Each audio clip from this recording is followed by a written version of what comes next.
tenemos con nosotros a un maestro, nada más ni nada menos. No solo maestro, porque se recibió de maestro en el colegio, en el normal Mariano Acosta, sino porque es un auténtico maestro, lo que las sociedades que saben privilegiar y cuidar el conocimiento deben tomar como ejemplo para escucharlos, para aprender.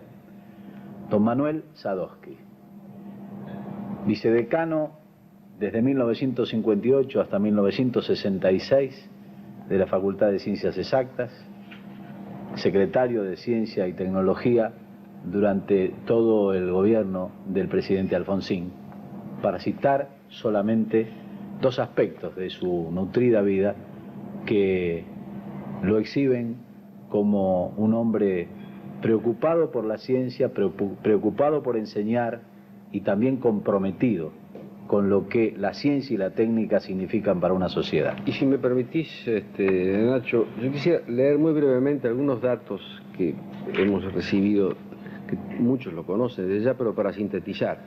Se recibió de maestro, como dijo, en 1931, estudió matemática en la UBA y se recibió de doctor en 1940. Fue becado para estudiar en Francia e Italia. En 1949 volvió al país, pero tuvo problemas con el peronismo y no pudo retornar a la docencia. De 1958 a 1966 fue vicedecano de la Facultad de Ciencias Exactas, hasta la noche de los bastones largos. Fundó el Instituto de Cálculo de la UBA. Allí instaló la primer gran computadora electrónica. En 1976 se fue del país. Estuvo en Venezuela y en Uruguay. Y desde diciembre de 1983 hasta julio de 1989 fue secretario de Estado de Ciencia y Técnica. Yo nací en la calle Moreno y Urquiza y a pocos metros está la escuela. La escuela, además de tener escuela y tener laboratorio, tenía una cancha de fútbol, una canchita de fútbol, así que cumplía todo. Para mí era no solamente el objeto del estudio, sino que podíamos jugar al fútbol incluso los días que no había clase, porque éramos amigos de los hijos del director, que eran de nuestra edad más o menos. Así que estaba colmado todo. Así que tanto podía haber sido maestro como futbolista.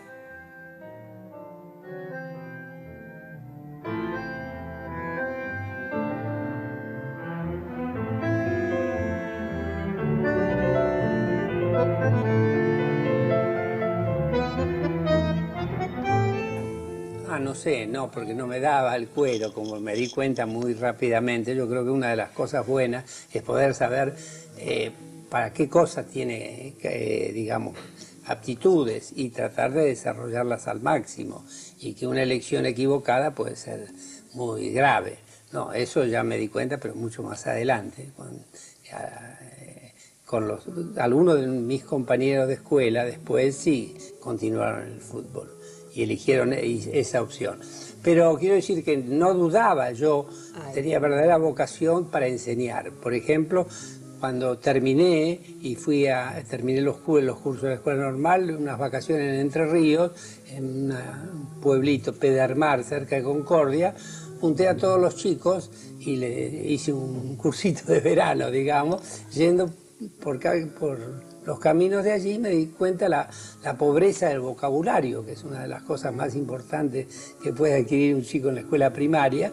Se ve que era bastante deficiente o limitada, de tal modo que las cosas que no fueran formales, como los himnos, los cantos, los saludos, las cosas de la naturaleza, cómo se podía entender que los distintos tipos de árboles, con flores, sin flores, que fueran con lignina o no, esas cosas no las podía, no se le enseñaba nada de lo que realmente vivía.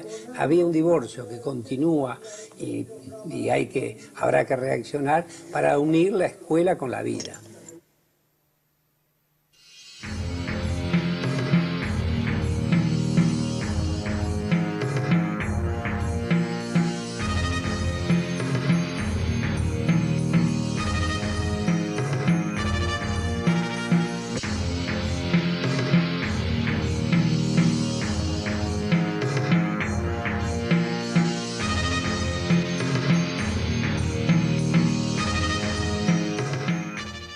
Tuve la sensación que había una discriminación a partir del 30. Entonces, por suerte, ya estaba muy entusiasmado con el estudio, en particular de las matemáticas, entonces di los exámenes necesarios para ser bachiller y el examen de ingreso. Todo eso lo hice en las vacaciones que iban del 31 al 32. De tal modo, cuando llegué al 32 a la facultad, que me inscribí en la escuela de ingeniería, porque nadie me había asesorado para decir que eso no era matemática, eso lo tuve que aprender yo solo, estaba realmente en la gloria. Realmente en la gloria porque en el año 32 se produjo aquí, en el seno de la ingeniería, de los estudiantes de ingeniería, una cosa notable: gente de distinto pensamiento político eran excelentes estudiantes y estudiosos de la realidad nacional. Entonces yo, cuando estaba en primer año, oía a profesores que estaban repitiendo en general cosas que estaban en los libros y que yo lo podía estudiar en los libros. Pero en cambio, en el centro estudiante convocaba asambleas para discutir los distintos temas, en particular la memoria del presidente del año anterior, que había sido muy tumultuoso, y entonces oía a Félix Chernusky, que es un hombre eminente realmente, Augusto José Durelli. Chernusky era socialista, Durelli era católico democrático, Dorfman era de tendencia comunista, Peña Guzmán después fue diputado frondicista, pero lo que más impresionaba era lo bien que hablaban, porque cada uno me iba convenciendo con sus argumentos. Entonces ya vi que la cosa es bastante más complicada, pero por suerte, estando en la escuela secundaria, había oído una conferencia sobre las geometrías no euclidianas, y entonces ya sabía que no había una verdad única. Decir que la suma de los tres ángulos de un triángulo era equivalente a 180 grados, por ejemplo, como me habían enseñado hasta entonces, y después saber que podía haber una geometría sobre la esfera, donde en lugar de dos rectos, la suma de los ángulos de un triángulo podía ser mayor que dos rectos, entonces no se podía decir que un teorema era verdadero y el otro falso. Hasta ahí había llegado, pero en temas políticos era más difícil, y en temas de actualidad, que se deforman tanto, pero lo que me impresionó mucho, y sigo muy agradecido a esa escuela de vida que no está en ningún programa, que es el contacto humano con los otros compañeros. De ahí que haya conservado una gran vinculación con los estudiantes, y tengo el honor de ser el número 1 de los socios del CEI, del Centro de Estudiantes de Ingeniería, que en un momento dado se llamó la Línea Recta. Cuéntenos algo del maestro que más recuerda.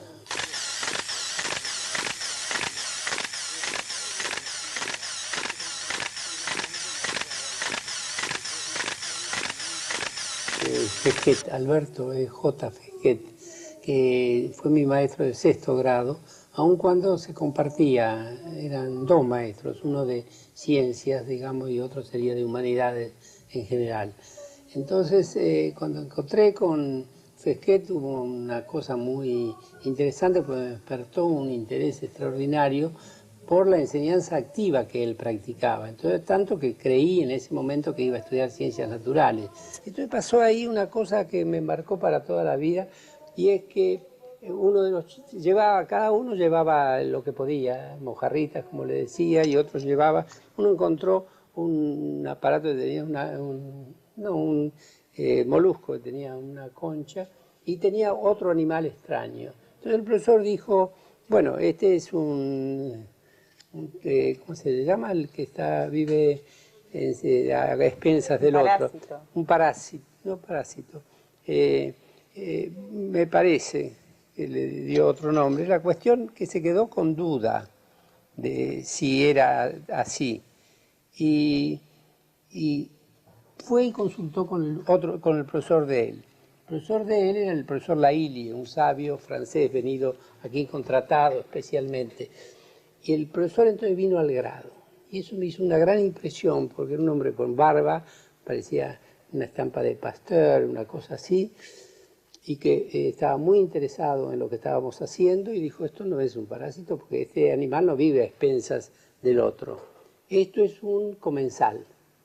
Él come de los animales que pasan, lo que puede, y el otro lo que podía, y hacían una conjunción que era notable. Entonces ahí aprendí dos cosas. Primero, que había alguien que sabía más que Fesquet, Lo cual era mucho decir para mí, porque eso quería decir, que sabía suficiente matemática, física, química como para estar en un ciclo secundario y no en el primario. Y segundo, que uno puede equivocarse y que no es tan grave. ¿Su proyecto más audaz en la docencia? En la docencia, eliminar los exámenes en forma que más o menos ahora creo que lo hacen. Yo veía que el examen era muy traumático, y entonces era muy difícil saber si una persona sabía o no. El que sabía bien y se dominaba, no había ninguna duda. Pero sobre todo entre las chicas era frecuente decir, yo lo sabía pero no me acuerdo. Yo le pregunté, me acuerdo a una chica, ¿cómo se llama usted? Supongamos, Juana Rodríguez, ¿ve? Eso lo sabe y no se equivoca. ¿Dónde vive? Y sabía dónde vivía. Parece que cuando uno sabe bien una cosa, no se olvida tan fácil. Entonces yo resolví hacer el preexamen. Entonces, pues el examen supongo que era el 20, pero el 15 o el 18, y los que quieren venir, vienen y tenemos una conversación que nos deja rastros. Y yo con 2 preguntas, cualquier profesor experimentado, ustedes lo saben también como yo, puede saber si está en condiciones de dar examen. Si yo le decía que estaba bien, en condiciones, y que lo único a decidir era la calificación, entonces el muchacho se presentaba con una gran distensión. Y si decía, no vaya, no estás en condiciones, tenés que aprender estas cosas fundamentales, el muchacho reconocí, no se presentaba y seguía estudiando, y al otro turno se presentaba. Así que desde ese punto de vista no ha dejado rastros, pero al poco tiempo hubo que eliminarlo el preexamen, porque ellos mismos se hacían un autoexamen, y como sabían que eso tenía un gran apoyo de ayudantes y docentes auxiliares que lo calificaban durante todo el tiempo de estudio, de tal modo que cuando llegaba en general creo que se confirmaba todas las notas de los que son ahora profesores, que eran ayudantes míos, por ejemplo. Le propongo un juego. Sí. Un juego de fantasía. Sí. Ganamos las elecciones. Lo nombran ministro de Educación. Sí. Su primer medida de gobierno. Bueno, ese problema de educación, sacarlo de los marcos estrictamente docentes y alumnos y eso, y plantearlo ante la sociedad. ¿Se anima a inventar el texto de su primer resolución? Sí, como no, se convoca una asamblea de tipo popular mediante delegados para conversar, para que ellos se hagan la agenda, no una agenda impuesta, sino que la gente que diga, bueno, vendrán unos que dirán, a mí me parece que el profesor no sabe bien castellano, y entonces la cantidad de palabras que usan los alumnos es muy pequeña. Otro dirá que me viene. ¿Quién evaluaría todo eso? Y bueno, gente, así como ustedes eligen a gente que creen que está en condiciones de comentar estas cosas, esa misma gente más jóvenes, claro. Pero hay gente ahora de 50 años con una rica experiencia. El Estatuto del Docente hizo la enormidad de crear la norma de que a los 25 años de labor se jubilaban. Es decir, que todos mis compañeros que quedaron en el magisterio, de la mayoría, a los 43 años estaban jubilados, con lo cual está llegando a tener casi 40 años de pago por no trabajar, mientras trabajaban le pagaban mal, y no no se preocupaban de hacer otro. Lo más audaz quizá sea la otra cosa que yo quiero hacer, que el docente sea un full time, de tal modo que la mitad del tiempo estudie aprendiendo y la mitad del tiempo enseñe. Lo que nosotros estamos tratando, digamos, cuando formamos gente, es de que esa persona se integre en la sociedad. Entonces, hay ciertas cosas que no están en los programas que son muy importantes. ¿Y cómo haríamos para enseñarlas esas cosas? Hay muchos profesores aquí que pueden enseñar qué ha pasado con él. No muchos, pero está la televisión que le permite a varios millones de personas ver en forma muy elemental. ¿Por qué nos pasa lo que nos pasa? Yo no sé, hace un ratito con el doctor Manuel Sadowski, que como ustedes saben es secretario de Ciencia y Técnica, yo le decía, ay doctor, bueno, tenemos el milagro alemán después de la guerra, después el milagro japonés, ahora se habla tanto del milagro italiano. Bueno, ¿y nosotros qué? Nosotros también tuvimos el milagro de transformar un desierto en un país. Fue el milagro del siglo pasado, especialmente, se puede decir, el milagro de la población. el milagro de la educación argentina, que asombró realmente a mucha gente y que se adelantó a su época. Pero resulta que eso no basta. Ahora no hay milagro, ahora hay misterio. El misterio consiste en que hay cosas que no se entienden cómo un país que tiene tantas posibilidades tiene al mismo tiempo tal cantidad de dificultades. Decía en uno de los consejos de Martín Fierro, hay hombre que de su esencia tiene la cabeza llena, hay sabios de todas menas, mas digo sin ser muy ducho, es mejor que aprender mucho el aprender cosas buenas. Usted va a estar más cómodo hablando del futuro que del pasado. Por supuesto, porque efectivamente lo más importante que se puede legar a la generación siguiente es una educación adecuada para prepararlo para lo que va a venir. Porque si uno nada más que se ha limitado a transmitir conocimientos que ya se van solidificando y se van incorporando definitivamente.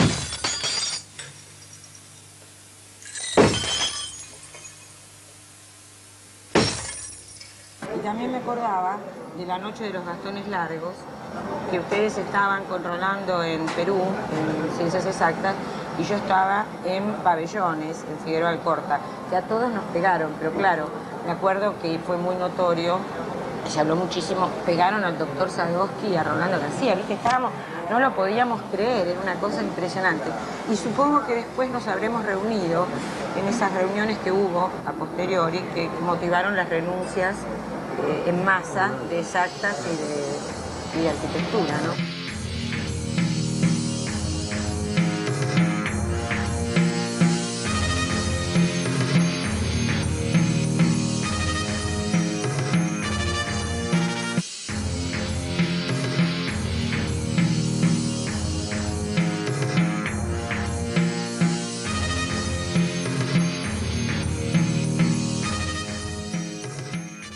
¿Qué hizo con la noche de los bastones largos? ¿Se la olvidó? No, la incorporé y mostró que el voluntarismo tiene que tener limitaciones. Vale decir, ahí nos reunimos, un grupo de gente que nos dedicamos con todo fervor a formar nuevas promociones de matemáticos, físicos, químicos, biólogos, geólogos, meteorólogos, y entonces trabajamos todo el día.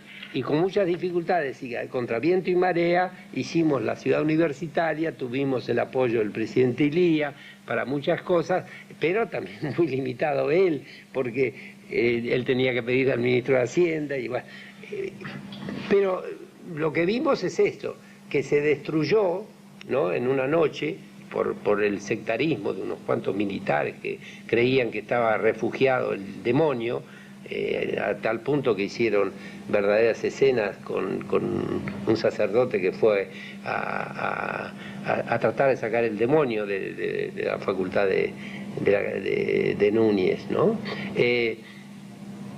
Lo que hicimos con eso es ver que no basta con que uno piense que se puede hacer bien, estudiar bien, tener profesores full time, alumnos full time, becas para los más necesitados, etcétera, sino que tiene que ser la sociedad que acompañe.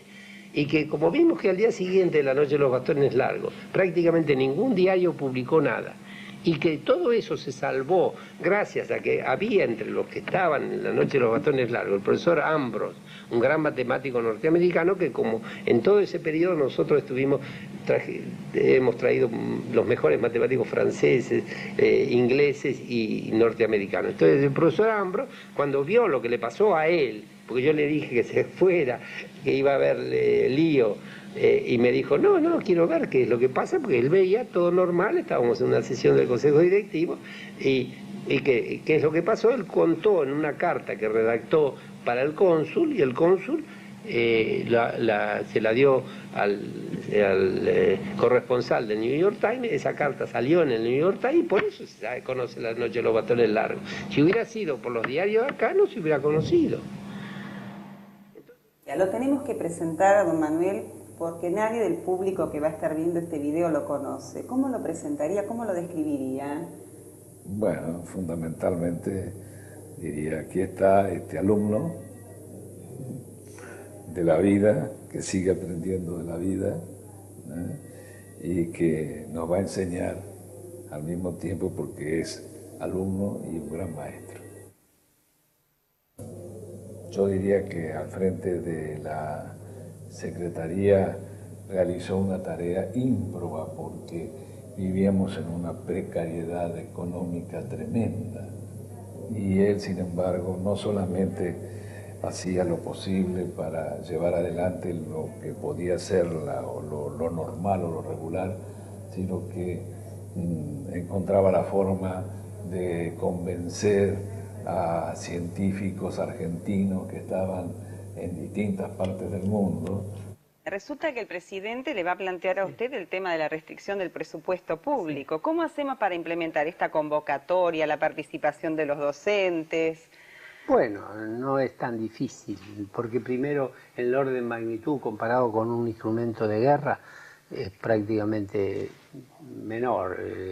Pero además sería muy importante que los familiares participaran. Convénzalo al presidente, a ver qué argumentos le daría. El argumento que le daría... Él tiene el argumento de la restricción presupuestaria.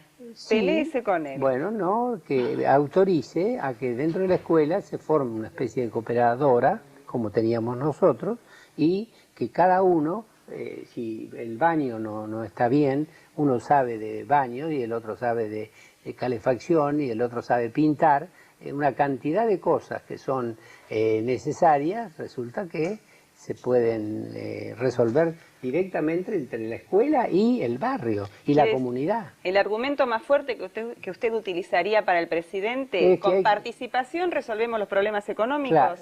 Sí, eso no es el más importante. El más importante es que el docente, por su formación,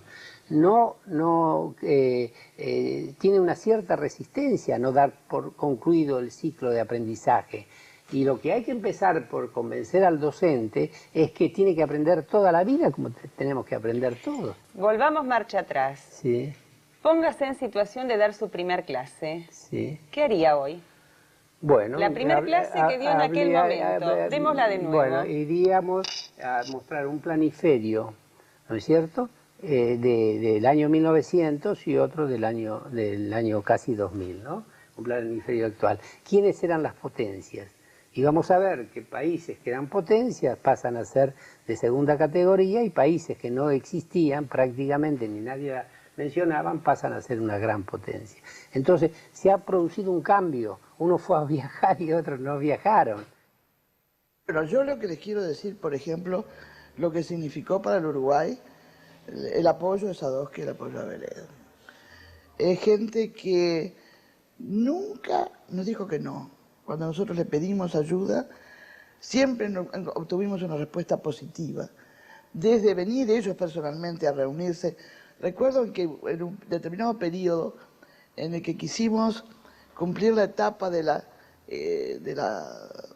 contacto de las industrias con la ciencia, para eliminar un poco el prejuicio de que el investigador es un ser de otro mundo, que no tiene ningún contacto con la realidad y que no sirve para nada. Para eliminar eso, hicimos los sábados unas reuniones que duraban de 3 a 4 horas entre industriales y científicos. Y quienes vinieron a apoyarnos en las primeras reuniones fueron ustedes, los argentinos. Fue Sadowski, fue Veledo que venían. Y venían permanentemente uno u otro a tener esos contactos y generando esa corriente de optimismo. Elijamos de nuevo. Si tuviera que decidir qué va a hacer.